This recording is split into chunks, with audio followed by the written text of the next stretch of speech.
There's certainly a wide variety of dining options in the Outer Banks that are serving up seafood, but not every restaurant is doing things the way Blue Water Grill and Raw Bar are when it comes to oysters. We recycle all of our oyster shells here at Blue Water Grill and Raw Bar. So when we shuck the oysters, the top shell and the bottom shell both get recycled. No matter how you order your oysters at Blue Water, it's what they do with all of those leftover shells that has the North Carolina Coastal Federation excited.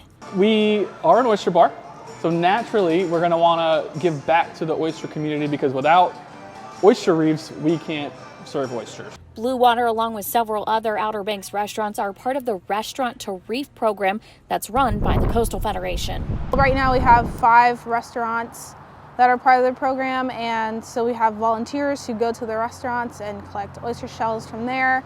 They take them and they drop them off at one of our public drop-off sites. Thanks to some hard-working volunteers, this pile of empty shells will soon be headed to a larger stockpile, and from there, the next stop is back to the water. If we don't build those and restore those, we just won't have as much marine life as we have. And the North Carolina coast is full of marine life, and it's such a wonderful opportunity. So to me, that outweighs the annoyance of the stink from the oysters, and picking up the shells and stuff. While research is still underway to determine the best type of material for oyster reefs, there is some work that shows that baby oysters may be attracted to other oyster shells. The conventional wisdom is that using oyster shell is preferable because it's a natural material, naturally occurring in the wild, and there's some ideas that maybe the baby oysters that are floating around in the water looking for a home actually receive a chemical signal from the oyster shell itself, from the calcium,